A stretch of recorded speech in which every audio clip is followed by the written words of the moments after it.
Welcome to Tanakh Talk. I'm your host, William Hall, broadcasting live out of Kingsland, Texas, USA, with episode number 104, I believe, or 106, or 125, who cares? Good times with Rabbi Tobias Singer. Rabbi, welcome back to the show, sir. It's a pleasure, as always. How are you, sir? Yes, it is. Very good. I'm Good. in the holiest land. You sure are. You sure are. And you're a very holy man in a holy land, so that's good. It's a good shidduch. Yeah, absolutely. Awesome. Well, it's been a while. It's good to be back in the studio with you. I know the viewers out there are hoping that we will kick this phone line open so they can start calling in. Give me a second here. I thought I had this right set up. I guess it's been about 4 weeks now. 4 weeks off for both of us, really, for all of us. So what's been occupying your time for the past 4 weeks or so? I've been wondering, why is it taking 4 weeks? Why is it taking so long? What's taking this man so long to get back? What's been going on? I had the opportunity to do a wedding in Australia. I was in the U.S. on my grandson's birth and bris, and I'm in Jerusalem right now, launching a tour of the Holy Land. So I'm very excited about that. I mean, Nice. That's amazing. And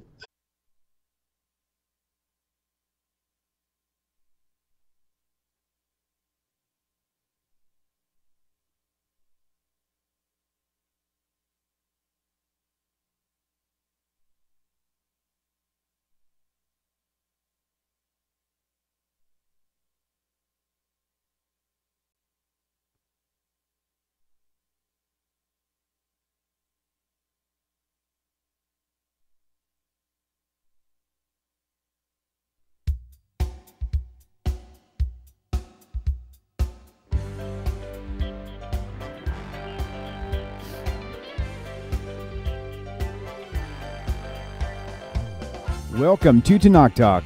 I'm your host, William Hall, broadcasting live out of Kingsland, Texas, USA, with episode number 104, I believe, or 106, or 125, who cares? Good times with Rabbi Tobias Singer. Rabbi, welcome back to the show, sir. It's a pleasure, as always. How are you, sir? yes, it is. Very good. Good. I'm in the holiest land. You sure are. You sure are. And you're a very holy man in a holy land, so that's good. It's a good shidduch. Yeah, absolutely. Awesome. Well, it's been a while. It's good to be back in the studio with you. I know the viewers out there are hoping that we will kick this phone line open so they can start calling in. Give me a second here. I thought I had this right set up.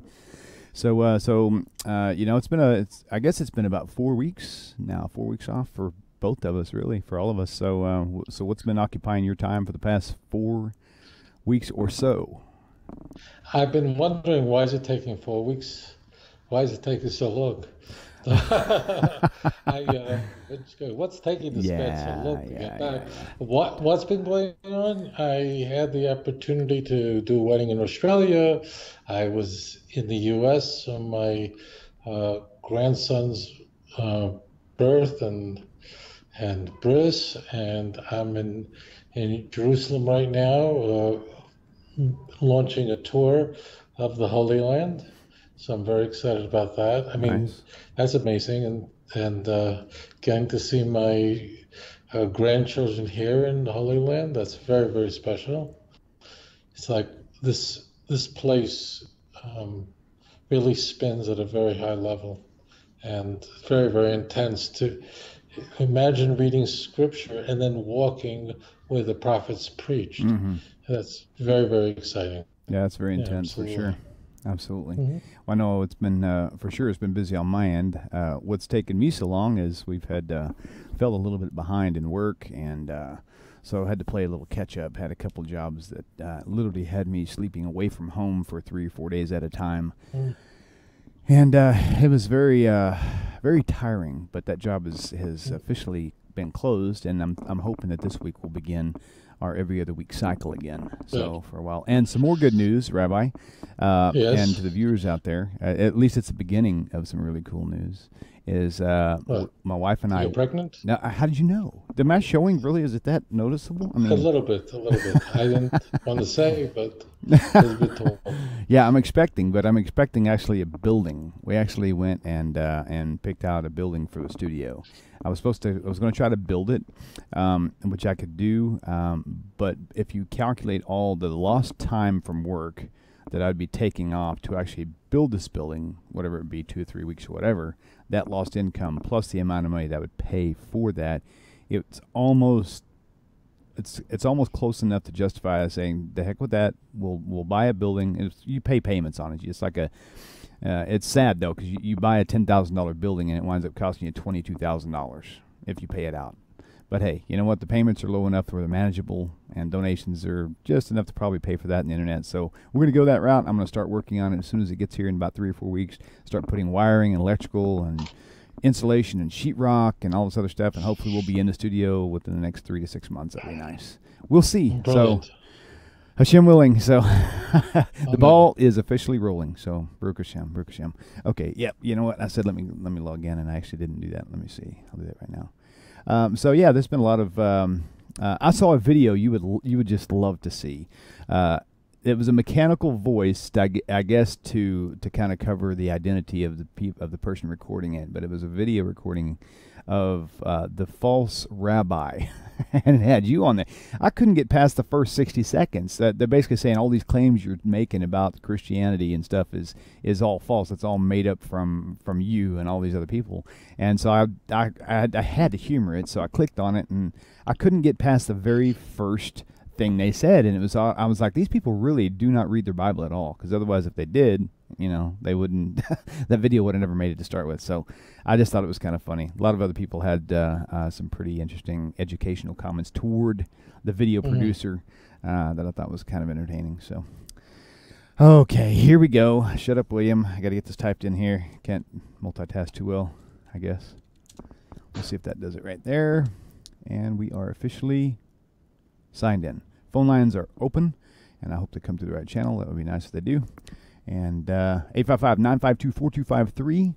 If you're on the go, that's 855-95-BIBLE. So write that down or remember it, so that way when you're visiting Hawaii and you're drinking your margarita on the beach and you want to tune in to Tanakh Talk, you just remember the number, 855-95-BIBLE. So, all right, Rev, I'm going to pull up a question, unless the phone rings. If the phone rings during this question, then I will actually divert to the actual caller, and then we'll pick back up on this question a little bit later. There's actually several of them here. Let me just get the right screen up here. Oh, I'll close it out. I've got to pull it up on my Facebook questions. One moment. By the way, people, if you want to send a question in, actually, there we go. That's our relief right there. So let's catch this. But if you want to send a question in, if you're going to email a question, you can do that. But the chances of us getting to it are like 1 in probably 10,000. Not really so bad, but it's pretty hard. So if you really want to guarantee to get your question answered, you need to call in just like our caller. Caller, welcome to the show. Please tell us your name and where you're calling from. Shalom Aleichem, William and Rabbi. Aleichem Shalom. Show. And I'm calling Jacob from New York. And, very good. Good. But you guys are aware, I've noticed there's a lot of these people calling themselves Karaites on YouTube, and I guess maybe they're like kind of self-proclaimed. I'm not really sure. It's like a new movement that seems. At first, I was kind of negative towards some of these people, but now I'm starting to realize maybe I was wrong.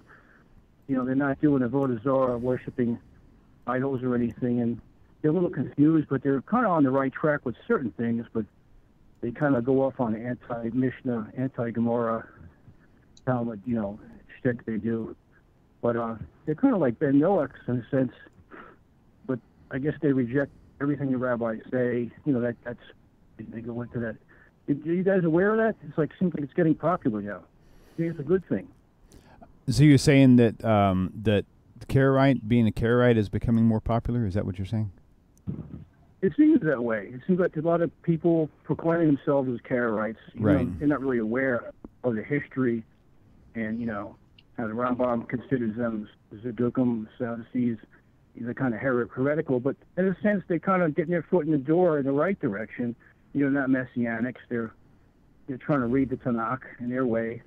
And I'm trying to be nice to them now and show them information rather than be negative to them now.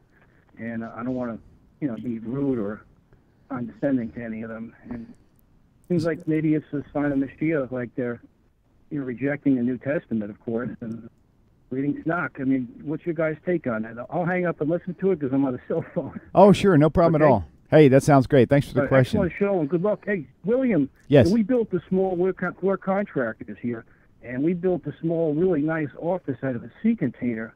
Believe it or not, it sounds crazy, but a 40-footer, very secure, and we wired it with lights and put walls inside, and it became like a little office that's secure. And it might be an affordable way to build a cool studio for a minimal amount of money if you look into it. That's really cool. If we're on Facebook, you should send me some pictures. I'd like to see that. Now, I say fortunately, unfortunately. It's actually fortunate. We've actually already got the building secure, and it's going to be delivered here in about 3.5 weeks. So we're moving forward with that. But I would love to see what you've done with the seed container. I love seeing stuff like this. Yeah. Send me some pictures. Well, we do work like in Brooklyn and other areas where you have to really be seriously secure. Lock your stuff, it's like steel, Right. You can sawzall windows and watertight, and you can move them. Hey, I like it. And I know you guys hopefully you didn't get hit by that flood down there, God forbid. But, yeah, no, we're good. But hey, I'll hang up. Okay, brother. Thank you. Guys. Thank you. I'm gonna. Okay, take care. Thank you. Shalom. Hey, Rabbi, just real funny, really interesting thought. Not funny, not disrespectful, but something I'm curious along with him. It's my question is it better to be someone who's atheist, or is it better to be a Karaite? And I say that because I know kind of what part of the answer is going to be, but I wonder that because some people really do disrespect Karaites like completely and show them no respect. And I'm thinking, so anyway, just take that and shape that however you will, and take your time, have fun with it. Yeah, so let me think here.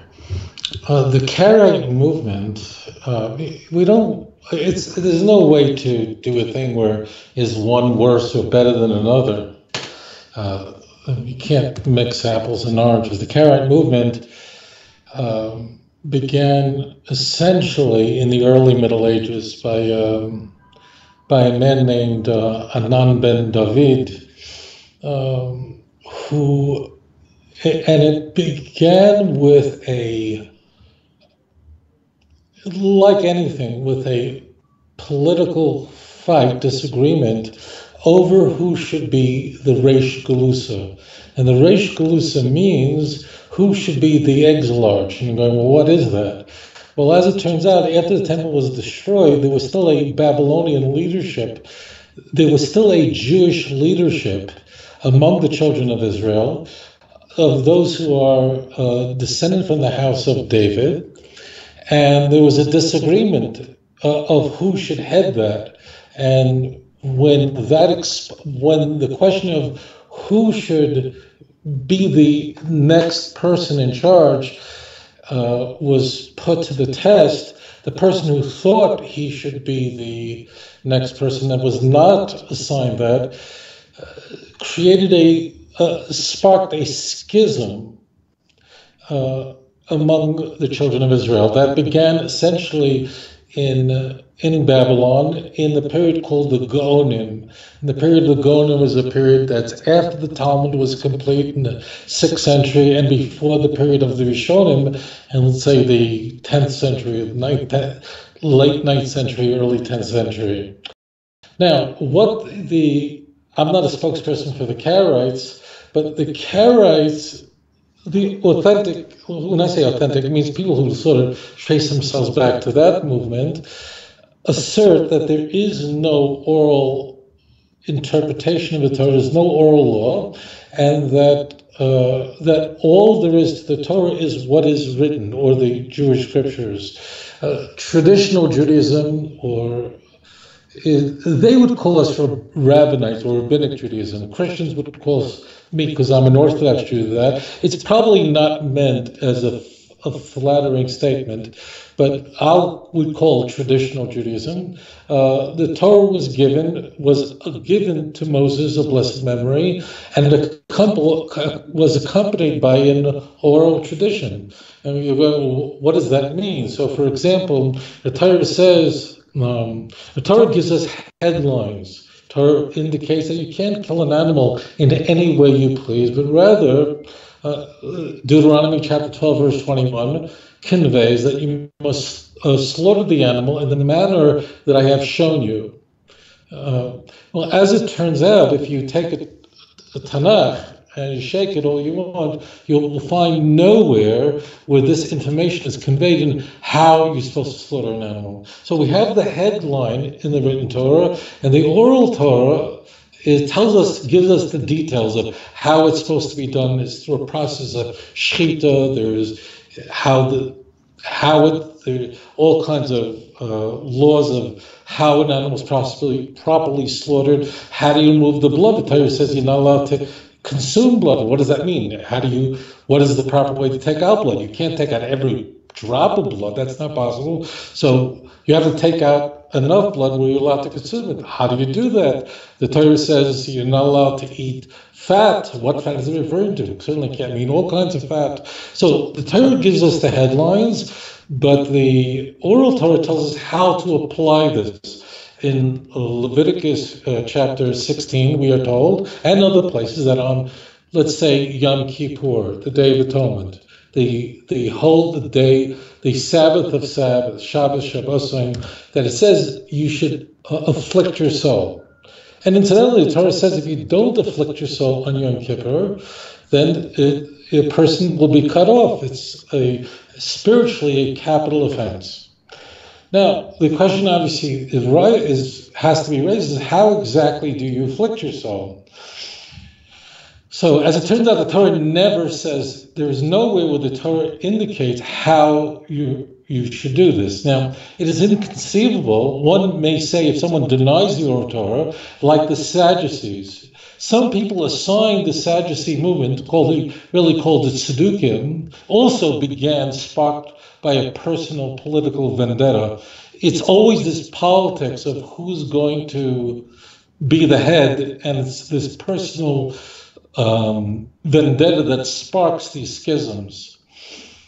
So it says it nowhere in the Torah of how you should do this. You can't claim that it's up to you to think about what you think. It's some subjective way of afflicting your soul, because the Torah says that the penalty for not afflicting your soul is to be cut off from your nation. It's essentially a spiritual capital offense that therefore can't be subjective, because if it's subjective, then no one can be accountable. A person could say, that's not what I thought was afflicting my soul. I mean, does afflicting yourself mean that maybe you should do what Shia Muslims do on Ashura, where they whip themselves and scourge themselves? What does it mean?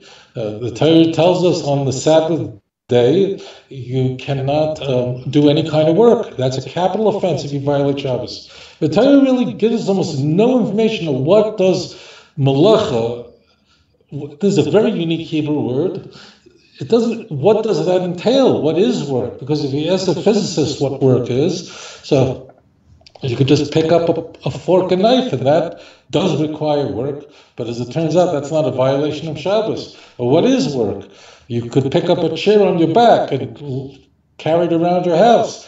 Well, that's a lot of work, but it's actually no violation of Shabbos. So there has to be some objective standard of what this work entails. And as it turns out, there are 39 categories of work. We are told, what I'm conveying to you is, so that the Karaite movement denies that there was any oral information conveyed to the children of Israel through Moses of blessed memory, our great teacher. But if in fact that is the case, the problems are so monumental that it becomes impossible to keep the Torah.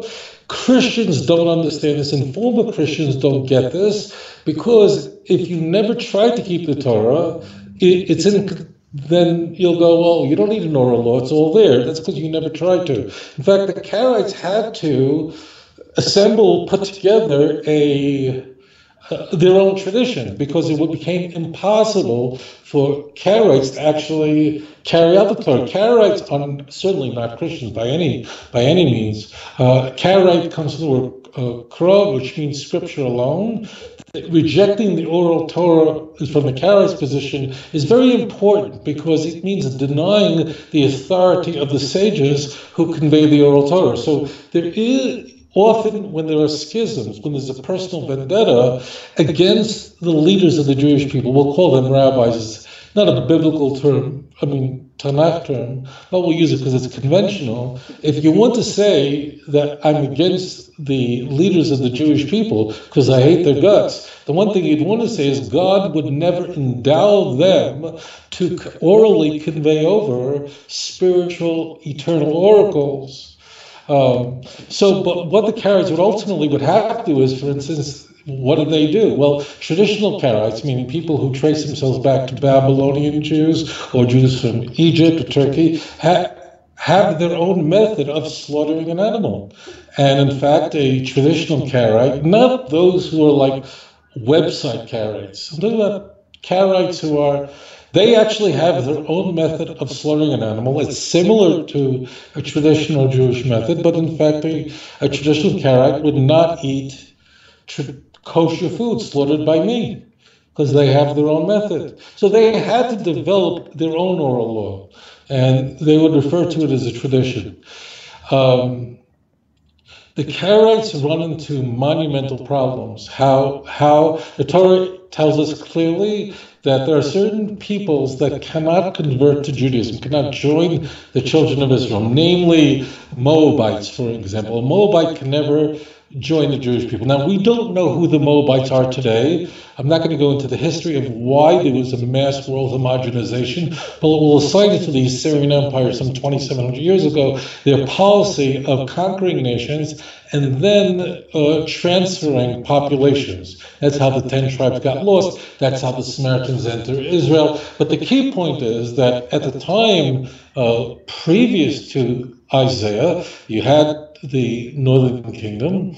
So as it turns out, the Torah says you could not, a Moabite could not join the congregation of Israel. Well, Ruth, as it turns out, the great-grandmother of King David, was a Moabite. So how was she able to join the children of Israel? And not only was she able to convert to Judaism, but she was the great-grandmother of the single most popular individual in Tanakh, and that's David. And you're going, how do I come to say David is the most popular? Well, as it turns out, if I ask you a trivia question, whose name appears more frequently in the Jewish scriptures than any other, you might say Moses. Moses' name appears throughout Tanakh 770 times. I'm sure some Lubavitchers just got excited. But as it turns out, David's name appears well over 1,000 times in Tanakh, more than any other. And he is the great-grandfather of the Mashiach. He is the one with whom God made a covenant in 2 Samuel chapter 7. Through him would come all the Davidic kings until the Mashiach himself, until the Messiah himself. Well, how could David even be a Jew? His grandmother was from a lineage that's condemned. Now, without the law of Torah, you're done. You're fried. So that's the schism. That's essentially a schism. You'd have to go to a Karaite to present the other side, but I have a whole chapter in volume 1 on the oral Torah. You couldn't even read the Torah without the nakudot, the vowels, because the Hebrew language is a consonantal language, and meaning the original Hebrew did not have vowels. We see now vowels in many printed works, but those vowels were created in what are called the nakudot in the early Middle Ages. Without them, you couldn't even read the text. I couldn't go on and on and on at this point. Moreover, you see that the prophets made open references to what is the oral tradition. Jeremiah speaks about the prohibition of carrying in and out of your house in Jeremiah chapter 19. In Nehemiah, in the book of Nehemiah, Jews had come to the land of Israel. A little context, and they were not the most religious Jews when they came to build the second temple. Some 42,000 Jews come from Babylon at the command of Cyrus, and later reaffirmed by Darius II, the Persian. And they're largely not very religious Jews. And they're failing to keep laws like buying and selling on the Sabbath and so on, and you'll find this in Nehemiah chapter 10, chapter 13, and the question is, what is the basis of that prohibition of not buying and selling on Shabbos? So you find Daniel praying 3 times a day, and he risked his life, read Daniel 6, to pray 3 times. That's oral law, that's not written law. So therefore the written Torah is pregnant with oral Torah. I want to make a point about ex-Christians. I don't think I'm going to offend anyone. Ex-Christians have I retract that. Frequently, people who are ex-Christians are troubled by an oral tradition. It bothers them. It's something I don't think I've ever said live on air. But people who were evangelical Christians and then leave it and embrace the Jewish faith as Noachide or considering converting to Judaism often are repelled by the oral tradition because they were raised as Christians. They were told by their pastors, by men, what to believe and what is God. And they felt the whole thing was untrue. That at some point in their adult life, they realized that they were astounding problems with what they were being taught. So to ex-Christians, there can be an aversion to anything outside of Scripture. And therefore, this idea that the original authentic Judaism is a written law without an oral law could be very, very appealing to the ex-Christian. For one reason is because there's a trust issue. How do I trust rabbis again? And that's why you have to go back into the text, and I dedicate a lot of time to this. But ex-Christians really sometimes struggle with this, because they're going, I don't see this in the text, and I'm really tired of trusting people, because I trusted people for 40 years of my life, and I found out the whole thing was a lie, and now I just want to see what the Bible says. And that's why when I respond to this point about the oral Torah, I always make reference to what is in the written Torah, that is explicit, not only that the written Torah conveys commandments that presume that you know what the Torah is making a reference to. When it says, don't do any work on the Sabbath, or afflict yourself, just to give you an example. Or phylacteries, what does that look like? And we discovered phylacteries in Cave 4 of the Qumran Caves that date back 2,200 years. 24 phylacteries were discovered, and they are identical to the ones that we use today. And that means that the Jews never made this stuff up. That means if we go to the discoveries that were made in Qumran beginning in 1947 and subsequently in what we find is that everything we dig up is the oral law is everywhere. It's everywhere in the Christian Bible. I'm not going to go into it now, but I have a chapter on this in my book as well. It means everything we're seeing, whether we look at Tanakh, the oral Torah is kept throughout, is discussed throughout. Even rabbinic traditions such as fasts.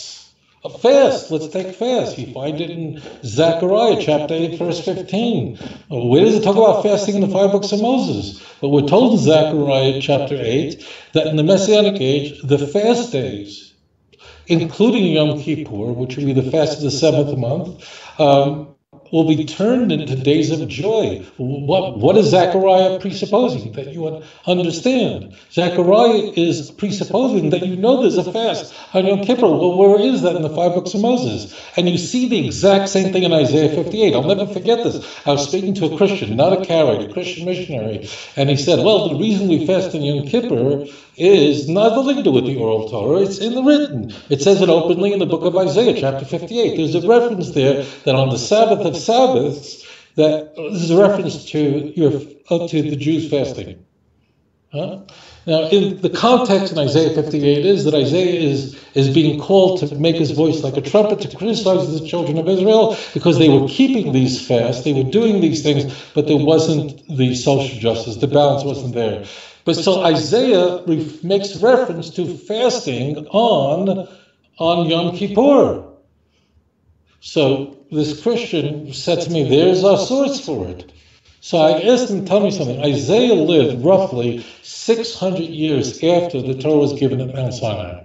Okay? It means from Mount Sinai, roughly 3,300 years ago, to Isaiah, roughly 2,700 years ago. That's 600 years. So did the Jews fast during those 6 centuries or not? And he stood there, and I had this look because he understood the problem. And he had to say, of course they did. Isaiah was referring to something. So the question is, on what basis did Jews fast during the days of Joshua? On what basis did Jews fast during the period of the Judges, which predates Isaiah? The answer has to be based on an oral law. So what I'm showing is, not only by inference, and not only by the fact that it's impossible to keep the written Torah without knowing the oral Torah, I'm showing that explicitly that there had to be an oral Torah. It also, of course, the schism of the Karaites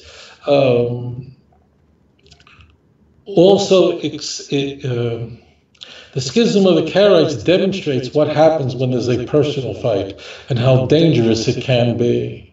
But as it turns out, the Karaites maintain Jewish traditions, but they can't explain it. Like, they don't say God's name when they're reading from the Torah. And if you went into, let's say, a Karaite synagogue in the land of Israel or in Turkey, and they're there, they don't pronounce the name of God when they're reading the Torah. The question is, on what basis don't they? They say, Shema Yisrael, Adonai Eloheinu Adonai Echad. That's what they say. They don't say, pronounce the Tetragrammaton. Now, there are some guys in America who do that. Okay, I want to make that point. But the traditional Karaites don't do that. The question is, on what basis they don't do that? Now, we know from the oral tradition that you don't do that. But if you read the basic text, it says, don't take God's name in vain. What name is that referring to? Is it every name? And what does in vain mean? And how come Jews don't pronounce that 4-letter name of God during prayer? That's not in vain. Without an order to explain it, but the Karaites wouldn't dare define it. But they would ascribe other reasons to it. So that's the Karaite. That's what the Karaites are. It is a tragedy that emerged, that this schism was created. It is a relatively small movement. There was a lot of contention over it. Today, it's on the internet that it's big. In reality, to some great extent, the war is over. It means there was a real battle over this. But today, it's on the internet. You might think this is a huge movement, but that's not relevant. That's the difference between them. So I hope that answers your question. They're not like the Sadducees. Like the Sadducees denied any afterlife. The Sadducees were, for the most part, Hellenized. But it's true that the Sadducees denied the oral Torah for sure. The Sadducees were a priestly caste that was an elite caste. We see that the Essenes, from what's called the halakhic document, were a version of Tzdukim, of Sadducees, who were actually responding to the oral Torah in an ancient document. But I'm probably going into an area that's way too sophisticated, way beyond the scope of this show. Right. But that gives you the sense of it. Thank you for that question. Cool deal. Okay. All right, we'll go ahead and move on to this next caller. Caller, please tell us your name and where you're calling from. Yes, this is Barack from Southeast Missouri. Hey, welcome to the show. What's the question for Rabbi? Yes, my question is, what is the purpose of, I believe it's called the mezuzah? I've seen them in a Judaica shop in a synagogue that I've been attending in St. Louis, and I just, I never asked what they were for before. Gotcha. So you're not Jewish, right? I'm in the process of converting over. Oh, cool. I attend my second conversion class today, actually. Awesome. Okay, cool. We'll let Rabbi take this away. Thanks. Yeah, so it's always best to go to the Bible. The Torah tells in Deuteronomy chapter 6 that you should take these words and you should make them for a sign on your doorposts. So that's what a mezuzah. Mezuzah is one of the 613 commandments, where the Torah tells us that we have to, that we must take these words. This is the Shema. It includes a number of passages, and the Torah says that you should teach your children about that when you get up and go and it says you should bind these words to your arm and between your eyes, and then the Torah says, and you should write them on. You should write these words on a mezuzah, which is a signpost on your gate. So the Torah, we have a commandment, and that's Deuteronomy chapter 6, verse 9.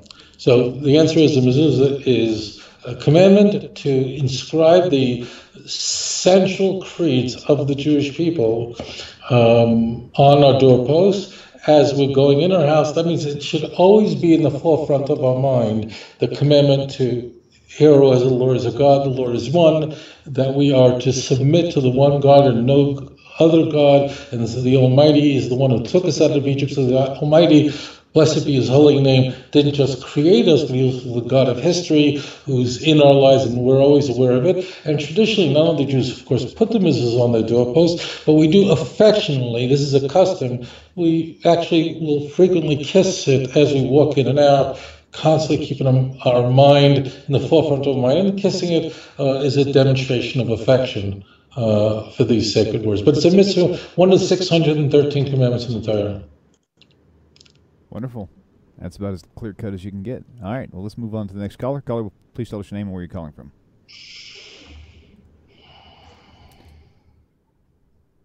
Caller, are you available? Can you hear us okay?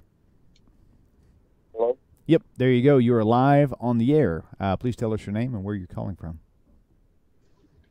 Rodney calling from Louisiana. Rodney from Indiana?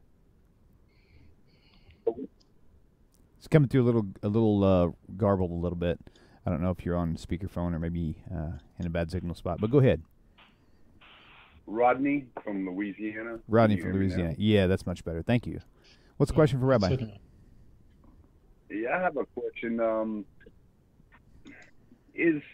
I kind of mentioned it on the chat. Is Yeshua or JC a form of golden calf, maybe that was created in the early year or something? When they was waiting for Moses to come back down from Sinai, they created the calf. And I was wondering if the people growing anxious in the first century, this is kind of a way golden calf to. Sounds like you do have a little bad signal. I think we got the gist of the question, though. Is the Jesus of the New Testament, or Yeshua, is he sort of like the golden calf type of a worship thing that's going on? Is that basically your question? Yes, it is. I mean, I see it that way. I agree. But let's see what Rabbi says. Right. Thank you. Hey, you're welcome. Thank you, Rodney. All right, take care. Shalom. All right, good day. So I've never been asked that question before. So that alignment. So is Christianity the golden calf? And you're talking about the Jesus of the New Testament. Yeah, is it? Okay. The golden calf occurred because the Jewish people were very, very connected to Moses. You have to remember that when the Jewish people witnessed the sea collapse on the Egyptian army and the bodies came on shore, they said, the Torah says, and they trusted in God and Moses, his servant. Moshe Rabbeinu became so important to the children of Israel that it became worrisome to Moses. In fact, if you look at the Ten Commandments, as God is conveying these eternal oracles in Exodus chapter 20, what was happening at Mount Sinai, people would die. They were hearing God's voice. They were seeing something, smoke and fire, but the whole experience was overwhelming for them. And overwhelming is an understatement. They literally, their souls would depart from them, and they couldn't take it because they were experiencing prophecy. And they actually turned to Moses and say, look, and I'm paraphrasing here, but I encourage you to read it. They said to Moses, look, we know now, we've heard God's voice, we know that you are speaking on God's behalf. Why don't you convey the rest of it to us? And Moses did, but he was reluctant. He actually asked them, why are you so afraid? So, why are you frightened? That's what he said. So he wasn't comfortable with the fact that they relied on him to such an extent. This is, Moses' concern would create a huge problem, because, meaning his concern was on target, because when Moses went up to Mount Sinai, the Jews miscalculated, not all the Jews, we would find out later it was only 3,000 Jews, because those are the ones who were put to death, but a number of Jews miscalculated when Moses was to return, and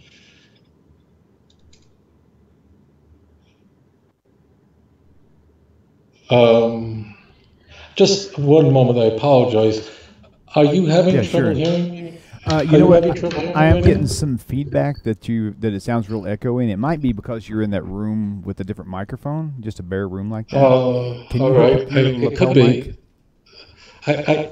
No, my lapel mic is not feeding it. It's this mic here. Yeah, that's okay. It's okay. It's still manageable. It's just different than normal, but you're good. You can continue that. All right. Just wanted to get that out of the way. All right, good. Thanks.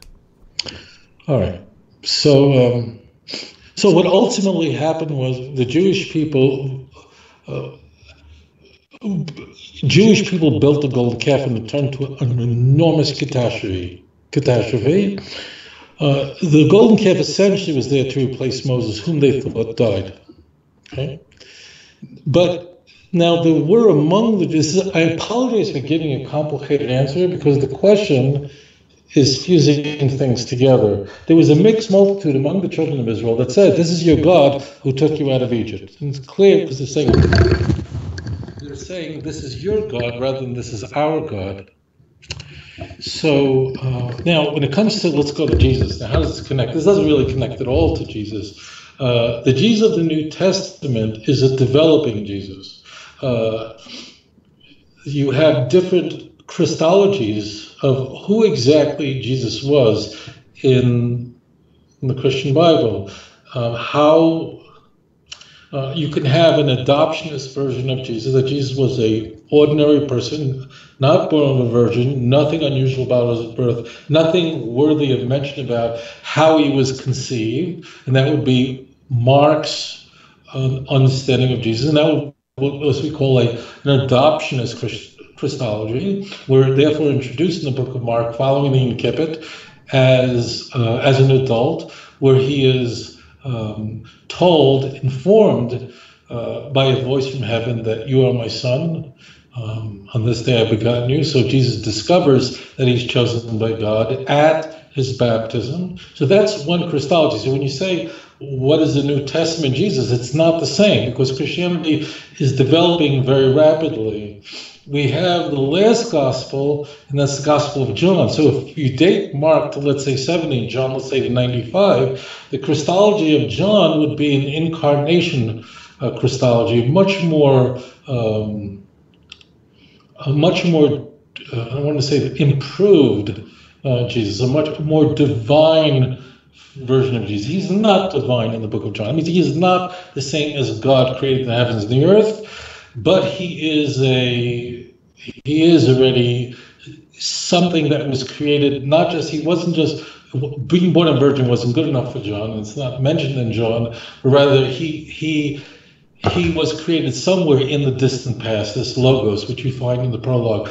But he is still completely subordinate to the Father. So that's a wide spectrum of who Jesus is in the New Testament. Who he is not is what Orthodox Christianity would today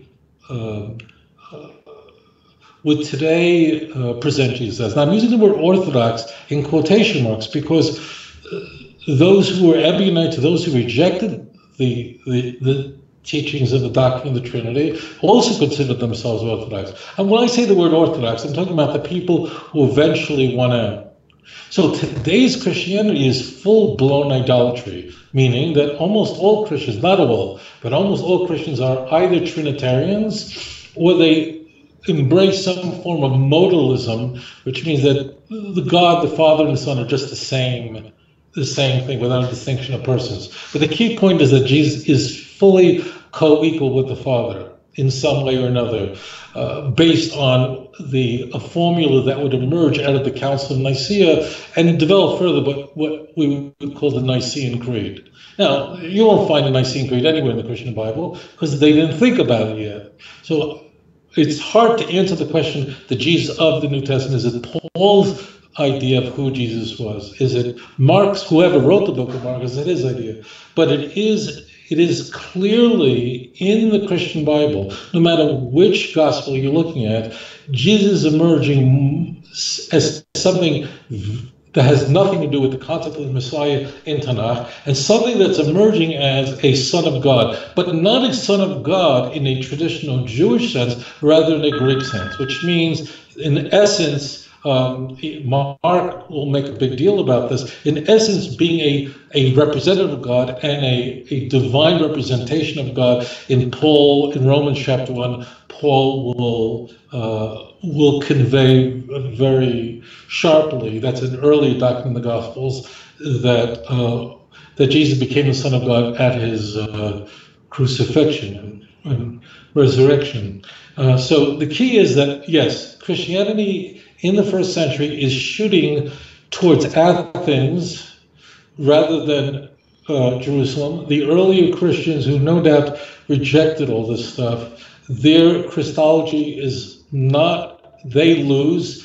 The Christologies that are incarnation Christologies are winning. Paul certainly is winning the day. And ultimately, at the second century, you have Tertullian, early third century now, who would coin the term Trinity, Latin church father from Carthage, and then the church would go into battle over exactly how divine Jesus was. So the answer is it's an idolatry that is developing as we would expect to, because it's a man-made religion, and therefore you have augmentations and amendments as the constitution of Christianity is changing. That's what we'd expect. The Torah doesn't change. God is not a man that he would change his mind. He's not a mortal that he would relent. 1 Samuel chapter 15, verse 29. Because he's not a man. So right. Judaism is a stable frame. So you can, yes, absolutely. Jesus becomes this mediator, and that's a term that Paul would use, that there is one God and there's one mediator, there's one man, there's one mediating God and man, and that's Jesus Christ. So you see, Paul is not up to what we would consider a Trinitarian belief, but Jesus is an intermediary. This is the danger that brought on the golden calf. So it's this intermediary idolatry that ultimately would lead to the complete debasement of the church and fall into a spin. And that's a tragedy, and it's a self-inflicted wound from which the church never recovered. And please God, we don't wish that anything should happen to Christians, but only that they should repent and turn back to the God of Abraham, Isaac, and Jacob. But thank you for your question. I think it was kind of expressing more of like how similar the golden calf was to, because it's like, they reached out to a calf to worship God with. They wanted to worship God in their own way.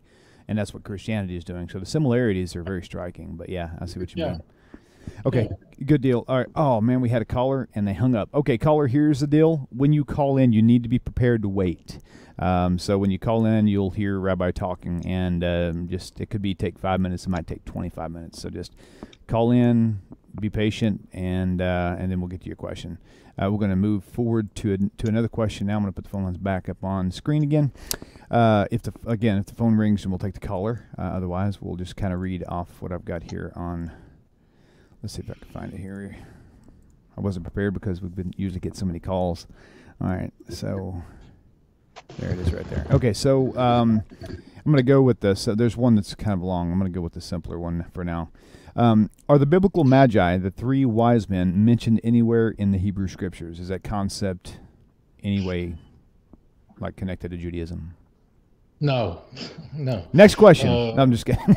Let me just make it clear. Go ahead. Actually, as it turns out, the Magi you find in it's completely unique to Matthew's infancy narrative, which is very different than the only other infancy narrative found in the book of Luke. When I say different, I mean different. It's beyond the scope of this question. As it turns out, it doesn't say anywhere in Matthew, even in Matthew, that there are three magi. There's no number given for them, but this is nowhere found in the Torah. The source for magi, that in the King James renders it as wise men, but the Greek word is really, so the word is a Latin derivative, and the Latin derivative is really a Greek derivative, but the Greek actually is not where it starts. That word actually you could trace back to a Persian word that refers to the Zoroastrian, which is a ancient Persian religion, a dualistic religion, and how they refer to their priestly caste. So that's where it comes. This is full-blown. This comes from the world of idolatry. This does not come from Mount Sinai. It's nowhere found in the Torah. But the key is that we are told in Matthew a story of these magi, or as they're called in the King James, we just call them wise men. But what we encounter in Matthew is an infancy narrative where these people are coming from the east, presumably from, what is modern day Iran would definitely be the east. The idea is that they're following a star. And incidentally, the Zoroastrian priests were noted for their ability to read the stars and to be able to perform magic and perform rituals based on the reading of the stars. So that's where Matthew is dipping into. He's not dipping into anything holy.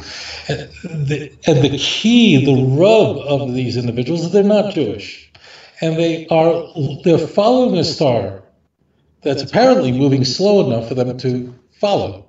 It's a kind of magic star, and the star is bringing them to Jerusalem, to Herod's palace, and it stops over the Herod's palace. We're told in Matthew chapter 2, which I always found interesting, because if you looked at a starry night and you saw a star, you'd ask yourself, what house is that star over? But what the author of Matthew has in mind is some magical star. And the wise men, or the magi, ask Herod, where is the Messiah supposed to be born? Where is the Messiah come from? Herod, of course, doesn't know, but he knows that his scribes are aware of this, and that's when we get to famously Matthew chapter 2, verse 6, which is where they are informed by the scribes, by the Jews, the knowledgeable Jews, that in fact the Messiah is to be born in Bethlehem.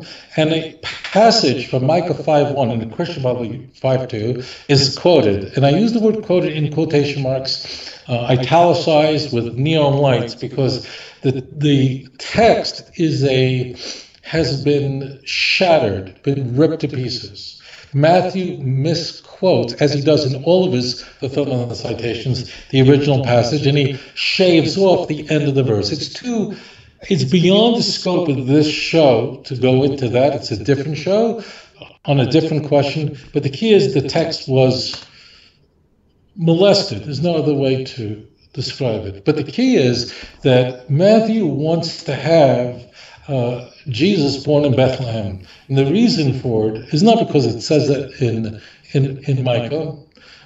as a Christian would be taught, but because David himself was from Bethlehem, and he and Luke both wanted Jesus to be born in the city of David, the city where David was born. They each would use a different plot device to make that happen, a complete contradictory plot device. The key is that they then head off following the star to Bethlehem, and the star then hovers over the home of the newborn baby Jesus. Matthew's infancy narrative doesn't include a barn, doesn't include a manger, because Matthew's infancy narrative has Joseph and Mary come from Bethlehem. So it's over the home of Jesus. And the key point is that that's when they visit Jesus, and that's where all that takes place. But they are told, they are alerted by an angel not to go back to the east after bringing gifts to the child and basically worshiping the child. They're told not to use the same route that they came, but to go another way, because Herod is going to kill the child. And they go back through another route, and they're gone. They disappear from the story. They're off the stage of Matthew's theater. The question, of course, is, I just want to add this in here, is why does Matthew have the Magi go to Herod's palace? Why would he, what does that add to the story? It means, why didn't, if the star is a magic star that knew where Jesus' home was, and clearly, as Matthew tells the story, the star does know, because all they're told is the city that Jesus is born in, the Messiah is born in. They're not told which street he lives on, what his house number is, so why stop off at Herod's palace? And the answer is, this is already a setup. The setup is, it's a contrast already between the Jew and the Gentile in the Christian Bible. If you want to know why Christians hated the Jews, they weren't crazy. The New Testament poisoned their minds, and this is already set up in the infancy. Look at the contrast between how the Jews, or the representative of the Jews, deal with Jesus, and how Gentiles deal with Jesus. Whereas the Gentiles, these Magi, whoever they are, these clearly non-Jews, when they discover the Messiah, the infant Messiah, they worship him and bring gifts and adore him. The representative of the Jews, Herod, wants to kill him. That's the key. That's the setup. And this is the setup for the crucifixion, because only in Matthew's passion narrative, now we're moving 26 chapters later, only in Matthew's passion narrative, we introduced to Pontius Pilate's wife, who has a dream and discovers that Jesus is completely innocent of any charges brought against him. Pontius Pilate and his wife stand squarely against the hordes of Jews who are also again trying to kill Jesus. So I want to take this question further. So the term Magi, its derivative, literally is the word structure actually is Persian, then Greek, then Latin. Okay, that is not just about the word. It's the story. The whole story is completely of pagan origin. It's really a Persian origin that you would have such people. They were very important in the Zoroastrian world, and it would emerge as very important in Greco-Roman thinking as a result. But it was borrowed, not invented in the Greco-Roman world. But the key point is they are the setup, because they're the innocent Gentiles who ultimately come down on the side of Jesus, just like later on Pontius Pilate and his wife, the innocent Gentiles, come down on the side of Jesus, whereas the hordes of angry, Christ-killing, God-killing Jews are calling for the death of Jesus and saying these toxic words, for which the Jews will pay a very heavy price for. We take his death upon us and our children. Only found in the book of Matthew. So what I'm showing is not just what the word is and its origins are. It has nothing to do with the Torah. There's nothing sacred about it, because it doesn't come again from Mount Sinai or Jerusalem. It comes from Persia. It comes from modern day Iran, Zoroastrianism, which is a very significant dualistic religion that still exists, but it has nothing to do with Judaism. Okay, very good, cool. All right, we're going to move on to another question. We're going to keep going back until the phone rings to the written question we have in by text. So I'm going to start reading this off. This is a little bit long, but it's a really good point regarding the LXX. Okay, so I'm just going to read it verbatim, start to finish. This is from Charles.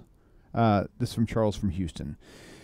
Rabbi Tovia, thank you for being thorough and scholarly in your approach. How much better the world would be if there were more rabbis. However, I love the howevers. However, isn't there a bit of license being taken on your part to say that the Christian Bible went back with bleach to change Isaiah 7:14 to read virgin, when the much older pre-Christ Septuagint is where this translation originates?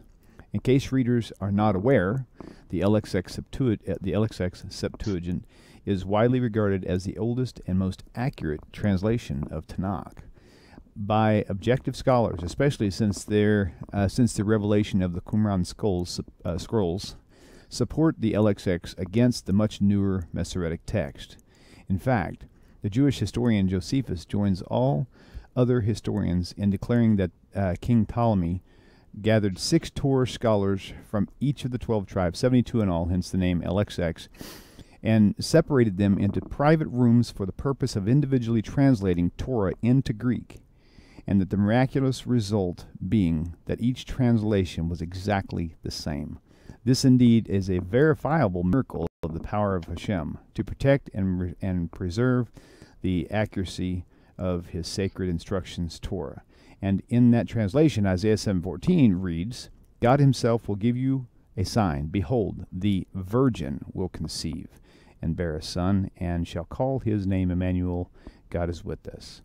For indeed, it is no sign at all for a young woman to be found pregnant and to give birth to a son. May we allow the word of God to reveal itself to us. Wow, that's a pretty in your face. You don't know what you're talking about, Rabbi. Let's hear what you answer. Well, this person, in a sense, answered his own question, but may have not realized that. I think the viewers first need to understand what the point that's being made. Matthew and Luke, out of the 27 books of the Christian Bible, will assert only those 2 books in the Christian Bible will assert that Jesus was conceived miraculously and born in Bethlehem. But the key is the virgin part. Whereas Luke discusses Jesus being born of a virgin in his very elaborate infancy narrative, Matthew will do what Matthew typically does, and that is he will, in a very graphic sense, say that he will use what's called a fulfillment citation, which means Matthew, specifically referring to Matthew chapter 1, verse 20, and culminating in verse 23. That's our key. That's the key passage. Matthew says the fact that Jesus was conceived to a virgin, this is not an accident. This is not an arbitrary event. Oh no, it was foretold in the prophet. Foretold that in fact, and here's verse 23, and it says, and Matthew says, behold, the Lord of his own will give you a sign. Behold, a virgin shall conceive and shall bear a son, and they shall call his name Emmanuel, which means God is with us. Now, if you have any Christian Bible that has footnotes, cross-references, it will always cross-reference this to Isaiah 7:14. Stop for a moment. This passage does not exist. This passage was mistranslated, and it was not a mistake. It wasn't a whoops. It wasn't that whoever came up with this just misapprehended what the text says. This was a deliberate mistranslation of the Jewish scriptures, because the key words here, namely a virgin, we'll talk about that word, is found nowhere in the Jewish scripture. There is no such passage in the Jewish scriptures, and the word virgin, a virgin is somebody, the word virgin, there's only one way to say virgin in Hebrew. When I say Hebrew, I'm speaking now both the biblical Hebrew and modern Hebrew, and that's betulah. There is no other way to convey virginity, certain virginity. And the key point here is virginity is conveying one thing, and that's sexual history. It has nothing to do with a person's gender or a person's age. It means that this person never slept with anyone. that's what the word means. The word in Isaiah 7:14 is the word alma, which is the feminine version of the word elam. And this word doesn't mean a virgin. This word means alma, means a young woman. Ha-alma has the prefix, the definite article, means the young woman, the young woman. As it turns out, it is young women that have babies and not old women. So if it fits perfectly. If Isaiah wanted to say virgin, he knew exactly how to use the word, because the word betula appears in the book of Isaiah 5 times. A very popular word in Tanakh where virginity is very important. Isaiah doesn't use that word, and Matthew changes the book of Isaiah, and he not just changes the word, he renders the word alma as a virgin, but he takes out the definite article. The text says that the woman's already pregnant. He makes it into a future prophecy. She will conceive. Actually, his horror means she is with child. It actually says v'karas, means she will call his name Emmanuel. But Matthew can't have Mary call Jesus Emmanuel because she never does. So Matthew will change it. They will call his name Emmanuel. I don't want to get into all that because I'm going to confuse you. Now, what do Christian Bibles do? So traditionally what Christians' Bible do is, here's where they abandon the Hebrew, and in Isaiah, in order to make sure that Matthew, the author of Matthew, doesn't look like a criminal, a spiritual criminal who manipulated Jewish scriptures, they have to get rid of all the fingerprints. And in order to do that is in their translations, typically, not all, but in the King James, and certainly going back to our Vulgate of our good friend Jerome, all those translations are going to, in Isaiah, put in the word virgin, so that Isaiah 7:14, the Christian Bible, will comport with Matthew 1:23. So a Christian who's looking at the Christian Bible, at his Bible, will go to Matthew 1:23, and then can go right to Isaiah 7:14 and go, oh, it's the same thing. Isaiah says virgin and Matthew says virgin. So the point is that the Christian Bibles clean it up, meaning they protect Matthew, they create a barrier for Matthew so that Matthew is not can't be charged with textual misdeeds. I want to make a notation here. Not all Christian Bibles do this. There are Christian Bibles that are more honest, and certainly modern Christian Bibles, like the New Revised Standard Version, the New English Bible, they all reject this nonsense, and they will right there smack. If you go to Isaiah 7:14, they will admit that the word is young woman, it's not a virgin, and they translate it that way. I don't want you to think every single Christian Bible in the world does this, engages in this kind of manipulation. Some of them distance themselves from this practice, but this is the pervasive practice in almost all Christian Bibles in the world. Now, question is, how do Christians respond to this? How do they deal with this? Because it says a young woman, which with no reference to virginity, then Matthew lied. Whoever wrote the book of Matthew changed the word of God, and therefore the book of Matthew can't be holy. And the whole Christian religion stands or falls on the credibility of the New Testament. And if the first gospel is a liar, then the whole church collapses. So, of course, Christians can't live this way. Now, when I say Christians, I don't mean your average Christian that you meet. These people are good people, generally speaking. It's the doctors of the church that did this. So what did they do? They changed the text. The word alma, just to make this point further, means a young woman, meaning it's the feminine with the hey at the end. There's also a masculine version, an elam. An elam is a young man. And for example, King David, famously, he's called an elam, same word, just in the masculine, in 1 Samuel chapter 17, verse 56, and chapter 20, verse 22. Same word that's used there. Was David also a virgin? And how come the Christian Bibles never render 1 Samuel 17, verse 56, and 20, verse 22 as that David was a virgin? It instead calls him a lad, a strapling, whatever it is. A young man, call him a million things. They'll never will call him a virgin. Why didn't they change 1 Samuel 17 and 20? The answer is because it had no Christological implications. And of course, it's ridiculous saying that David was a virgin.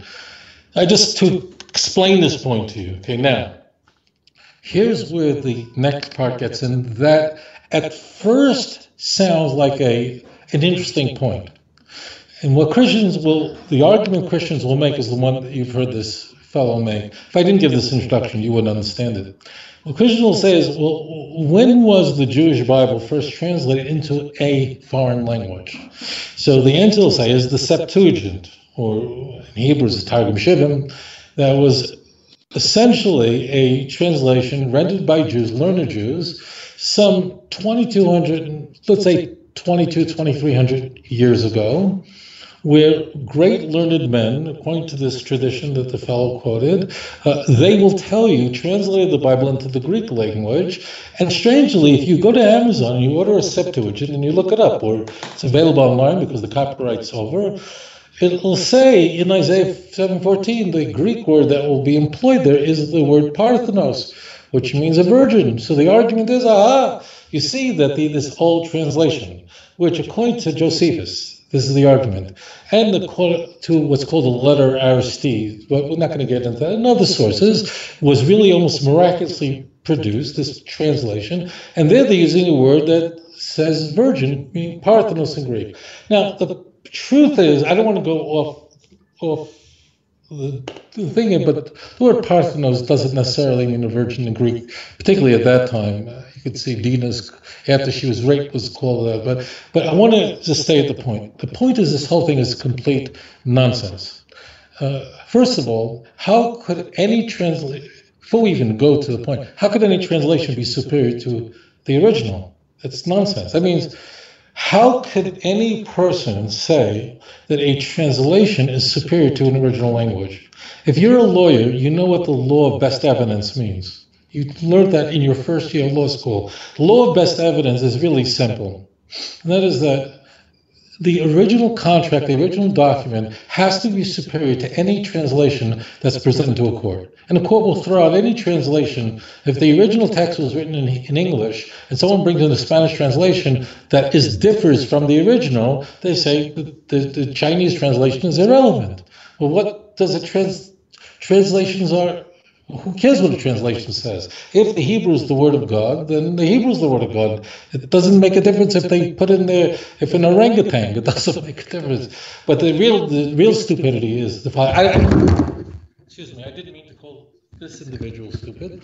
The foolishness of this is that, in fact, the original Septuagint was not of Tanakh, of the Jewish scriptures, but only of the 5 books of Moses. And this questioner actually said this, but because he probably was copying and pasting it from somewhere. And that is that the original Targum Shivim, this translation from the Hebrew into Greek, put together by 72, we'll call them rabbis, or learned men, was only of the Torah, only of the 5 books of Moses, only the law of Moses. And if he looked again at his sources, he would see that Josephus says it was the law of Moses. The same thing is in the letter Aristide, where it comes from. It's only the 5 books of Moses. What I just said is not controversial, which means that no Christian scholar would argue with this. Now, your Sunday school teacher will all tell you this. If you're a Christian, of course, they will all just say, they were quoted in the Septuagint. Well, why would the Holy Spirit, who's whispering in Matthew's ear, why would God be quoting from any translation? But the Septuagint was only the 5 books of Moses. The book of Isaiah is not a part of the 5 books of Moses. The book of Isaiah comes from the part of Tanakh that's the prophetic part, and therefore the book of Isaiah. There was no original Septuagint. Now, later on, here is the rub where everyone gets confused. And that is that subsequently, there was a translation done, let's say 2,250 years ago, of the 5 books of Moses into Greek. That translation was done for Ptolemy, and it was put in the library in Egypt. That what's really today called the Proto-Septuagint was destroyed. We don't have it. If you have that Septuagint, you're a very wealthy person. No one has it. It's gone, except we have quotes from it in the Talmud and Tractate Megillah 9a and b, where the Talmud gives us 14 quotes. from it. But it's only the 5 books of Moses. No one disagrees with this point. When people say virtually all scholars, when this fellow just said virtually all scholars agree with this, I don't want to be insulting, but it's just crazy, just insane. No scholars believe this. This is only common. This is like Christians believing that Jesus was born December 25th. Only, that's stuff you learn in Sunday school. But no Christian scholar would ever stake out that claim. And most Christians would concede that December 25th is based on the festival in the ancient world of the winter solstice. So no scholar believes this. The original is the Hebrew. And in fact, the whole point of, I won't say the whole, the most important aspect of the Dead Sea Scrolls, the thing that is, there are many reasons why the Dead Sea Scrolls are important to us. The Dead Sea Scrolls were discovered, it was a series of discoveries that began in 1947 when a Bedouin named Muhammad Adib threw a rock and discovered these scrolls, and then subsequent caves were discovered with all kinds of scrolls and fragments and so on. There are many valuable elements that we discovered from the Dead Sea Scrolls, but most importantly is that the Tanakh, the Jewish scriptures that we have today, and every book except for the book of Esther was discovered are intact. The Jews didn't change it. They're not corrupted. We have the Isaiah scroll, which is on display. You could go online and see every single fragment, every single scroll online. And the Hebrew word there is Alma. It's not Betula. So, Jerome, I encourage you to read Jerome's Introduction to Chronicles, where he says explicitly everything that I'm sharing with you. Now, what happens, this is what gets everybody in trouble. After the loss of that proto-Septuagint, the 5 books of Moses, so subsequently Greek translations are going to be rendered. After all, the Greek language was the lingua de franca, was not quite what English is today, but in the empire it was the big language. So of course, for people who are not literate, the Bible will be rendered into Greek, and certainly it will be done for Christians. Christians are not going to. Christians did not read or speak Hebrew. Certainly by the time you get to the 2nd and 3rd century. Origen, however, was fluent in Hebrew. Origen was really quite a brilliant 3rd century, we'll call him a church father, scholar, and so on, wrote. Origen was the one who would most contribute to what you find in today's Septuagint. And what they did was, when producing Greek translations of the Bible, they would put the Christological words in their Greek translation, meaning to comport with Matthew.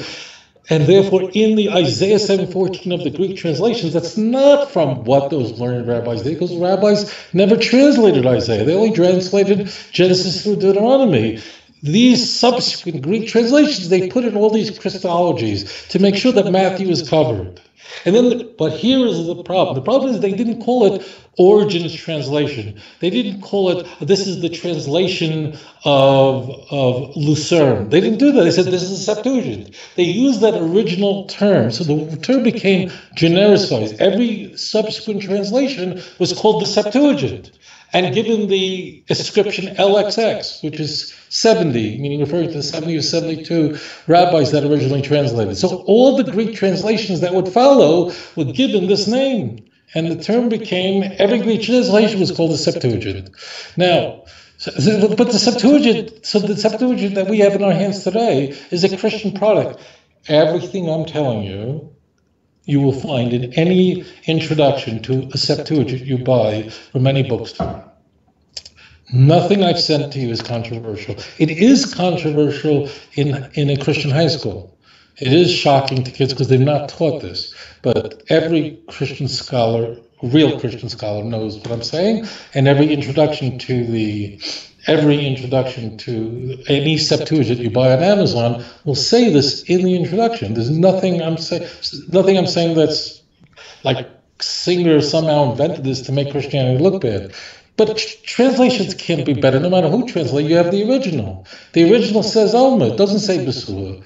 Over. In fact, we have in Proverbs, very clearly, in Proverbs chapter 30, look at verse 19 and 20, you see there explicitly that we have an Alma, Derek Geva be Alma, the way of a man with a woman, with a young woman, and it describes her as a complete adulteress, that she is compared to a snake that means when she commits adultery, it leaves no sign of the fornication that she committed, just like a snake that slithers over a rock, just like an eagle that flies through the sky. After it passes through the sky, it leaves no trace, just like a ship passing through the sea. So is the adulterous woman. She washes herself. I didn't do anything wrong. So there, clearly, here's an explicit reference to the word Alma in Tanakh, written by Shlomo HaMelech, by King Solomon of blessed memory, a great prophet, and there the word Alma is talking about someone who's an adulterous woman.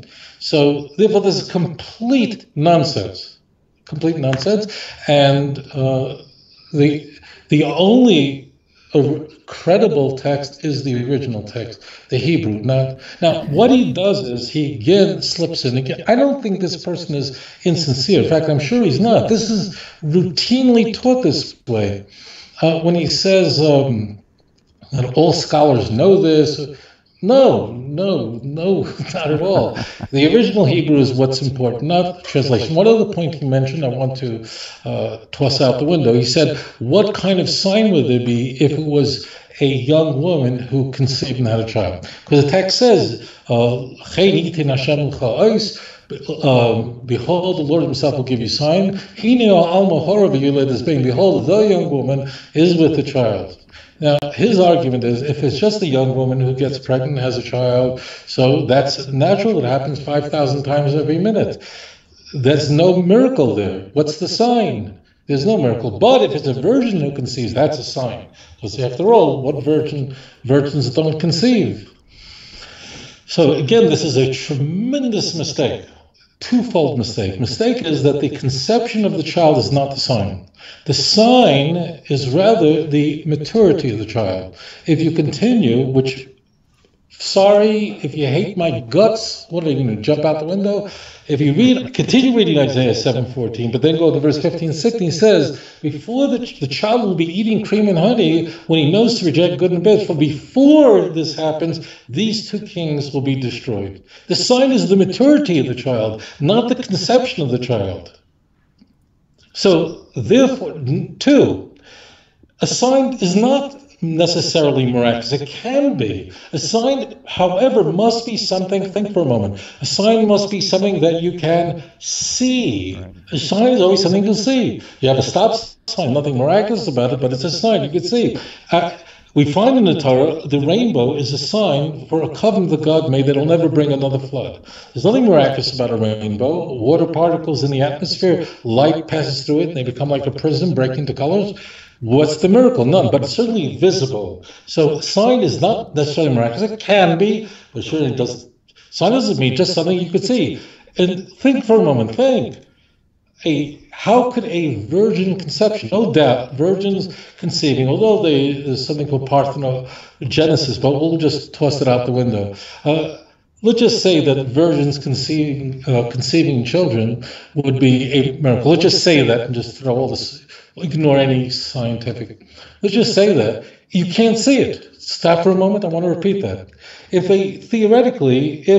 I concede everything to you, you have a big problem. You can't see a virgin birth. That means what would it be about a virgin, a baby coming out of the womb of a virgin? How would that indicate to you that you could see it? No one could see it. The only person who knew that she was a virgin would have been Mary. You can't see it. Therefore, you could say that a virgin having a child would be miraculous, but it does not fulfill the fundamental requisite of it being something that can be visually identified. How do you identify that a virgin gives birth? If a woman is giving birth, how do you know that she's a virgin as when the baby comes out? You can't know that. So by definition, a virgin conception cannot be a sign. It could be a miracle. Now, in the pagan world, this was all the emperors, Romulus, the fictional founder of Rome, he was conceived by a virgin and so on.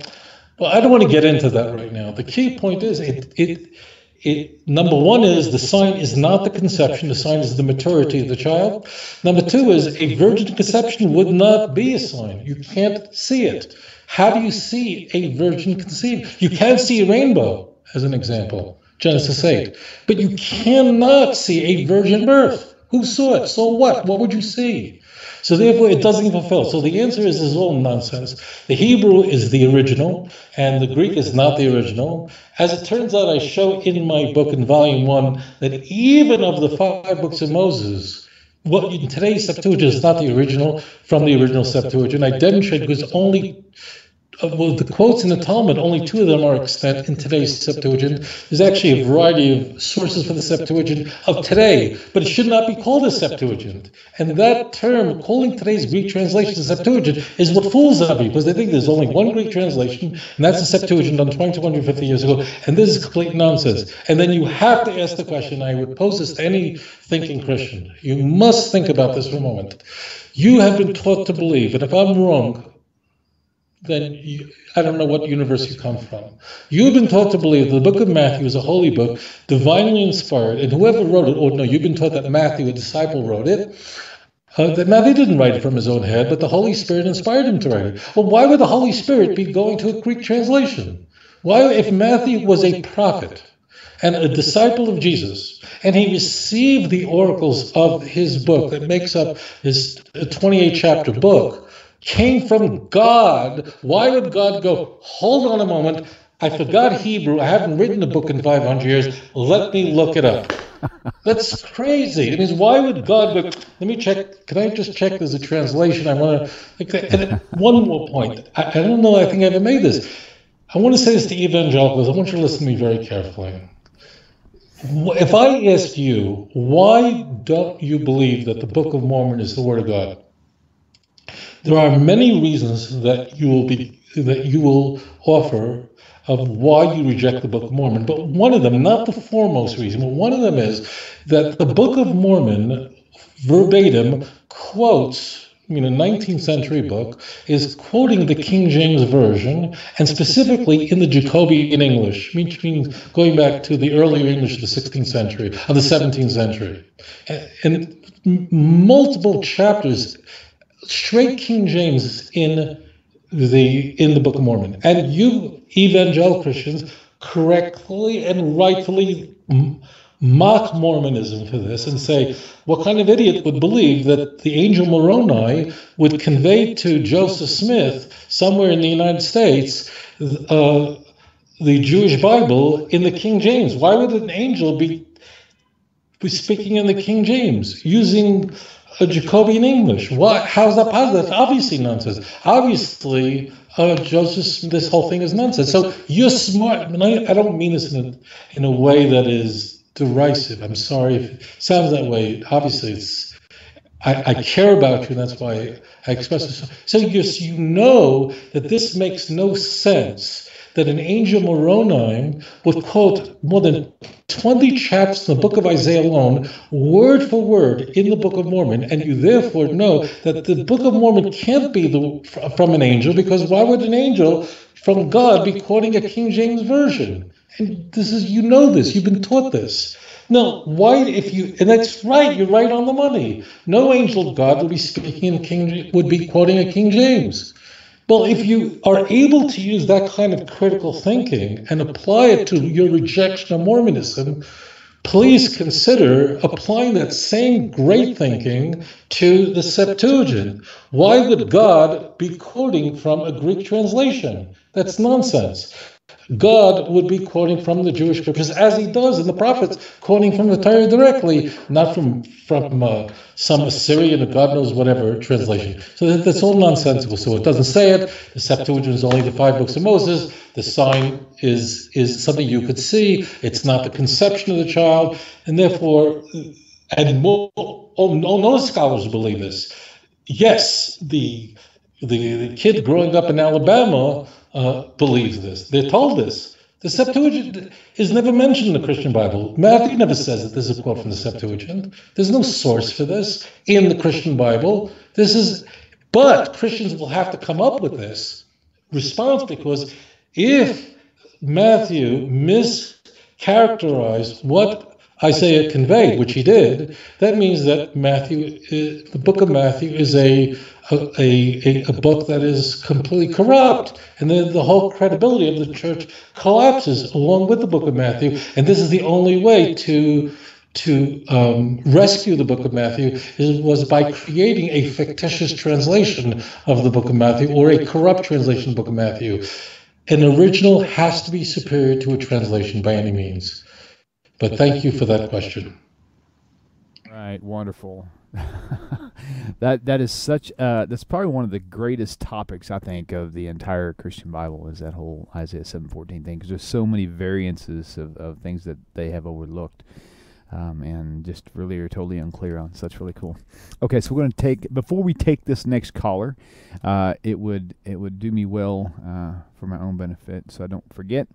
I want to bring up your 2-book volume set. I know he gets bashful when I do this, but it's okay. I'm going to do it anyway. So Rabbi's 2-book volume set, you can still get at Amazon. Amazon.com. I'm going to try to pull up his website too. I want you to see. Some of you haven't actually been to Rabbi Singer's web. Whoa, okay. That's what you'll hear when you go to Rabbi Singer's website, apparently. Let's see, which screen is this? This is screen capture. There it is right there. Okay, cool. So on your screen right now, you'll see the website for Rabbi Tovia Singer. If you don't have the audio for the 2-volume book set, you can't buy it anymore. Maybe we'll be able to at some point, but right now it's out of print.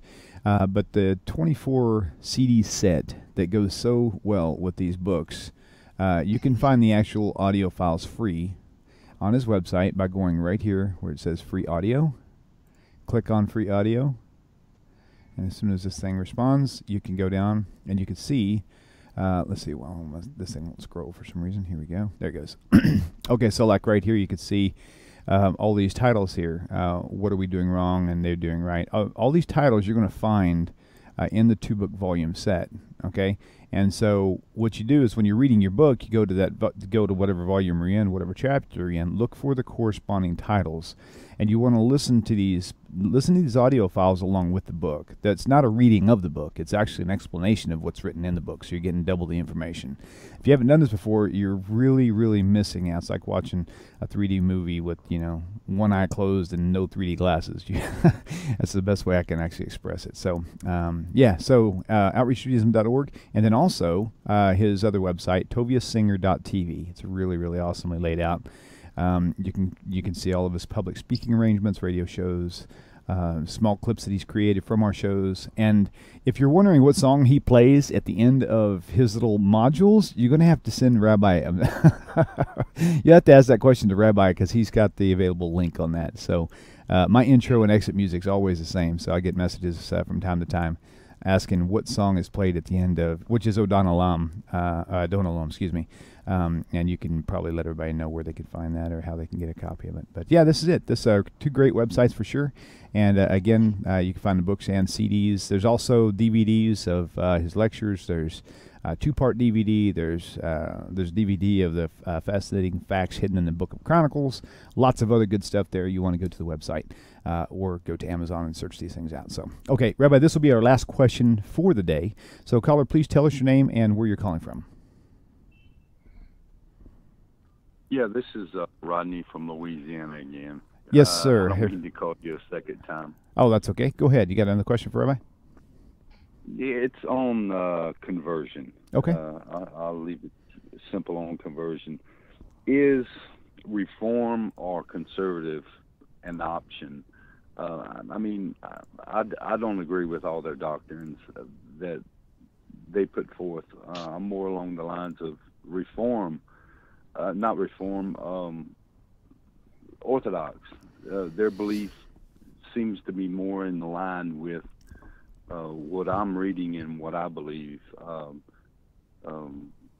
That's mainly my question: is a conversion other than Orthodox? Is it valid? Is it recognized? Is it valid? Recognized by whom? Hello? Recognized by whom, Rodney? You're asking, is a reform or conservative conversion, are they recognized? Recognized by who? Well, I shouldn't say recognized. Are they a good, valid conversion? I should say. Gotcha. Are they, That's good. Are they a real, sincere, valid conversion, or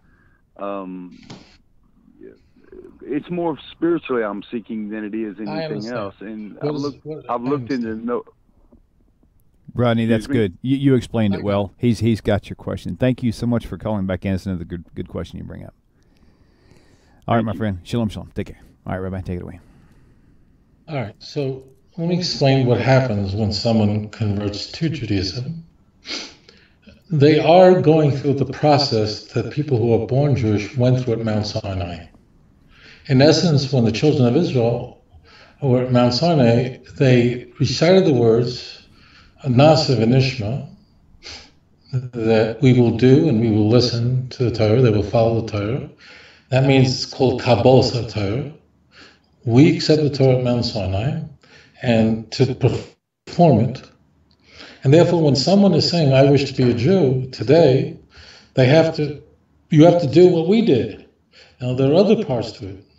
Circumcision for a man. There was a sacrifice of Korban Todah that was brought. We don't have a sacrificial system today, but we immerse in a mikvah. But I don't want to discuss the circumcision and the immersion in a mikvah because the Reform movement uses a mikvah, saying mikvah presumably. And if a Reform rabbi insists on a circumcision, let's just say it's the same thing. The issue is that it's not about the Reform or conservative movement. It's about if a person is converting, did they accept upon themselves the keeping of the Torah? And when they said this, that they're going to keep the Torah and observe it, and it's from God, did they say it before a court of 3 judges who believe this? And the problem is today that it's not against the conservative movement, and many reformative rabbis are very fine people. But the problem is that in the Reform movement's seminary in Cincinnati, Hebrew Union, in the conservative movement's seminary in New York at JTS, for example, they teach documentary hypothesis as truth. That means that the Torah wasn't from God, that Moses did not write the Torah, and that the national revelation at Mount Sinai did not occur. Certainly the Reform. There are some conservative rabbis who are traditional, and I want to make a caveat here. I know a few Reform rabbis personally who are very traditional, who do believe this, but they are way the exception. So therefore, in a Reform conversion, it's not about who's in charge or who has power. The problem is that the Reform movement has completely rejected the notion that the Torah was given by God at Mount Sinai to Moses, the written oral Torah, and that it's binding, all the mitzvahs are binding on the Jewish people. The Reform movement doesn't teach that. They will certainly say certain commandments they should keep, and they do, but other commandments they have jettisoned entirely. And a Reform rabbi will tell you this. I mean, this is not like some conspiracy thing. And in truth, that the young rabbis today in the Reform movement were really great kids in the Reform movement who often grew up in NIFTY, the Reform Movement's youth organization, and went to camps, and they were the best kids and so on. And then they went on to be Reform rabbis. And this is what they're taught as absolute fact, that there was no national revelation, that there really was documentary hypothesis, means a lot of things, but very importantly, that the Torah is not 3,300 years old, given by Moses, but actually was written by different groups, EPJ and a whole series of groups that basically stitched texts together that were authored much later. This is complete blasphemy. I don't know what else to say. That means that if a person denies that the Torah is given at Mount Sinai, then how could you accept upon yourself the Torah of Mount Sinai? That's inconceivable. Now, one other caveat, and that is there are people who go to Reform congregations who don't know anything of what I've said and who completely believe the Torah is entirely holy and is from Moses. They believe it. They just have never been taught otherwise, so they have a traditional view. There are some. This does not represent the majority, but there are a few here and there. But in truth, if you're coming from a Christian world, evangelical Christian world, which believes that the Torah is from God, that has a traditional view that the 5 books of Moses was given by the Almighty, blessed be his holy name, to Moses after the Jewish people came out of Egypt, after the Exodus. So, but the rabbi doesn't believe that, and the rabbis are all taught differently, and therefore they espouse differently. And frankly, I'll say this, that what really, I'm sorry to say, I wish the Reform movement in their seminary, when they have their brightest and best, I wish they would at least say that there's a traditional view and this view. They don't even do that. That means this is taught as absolute fact.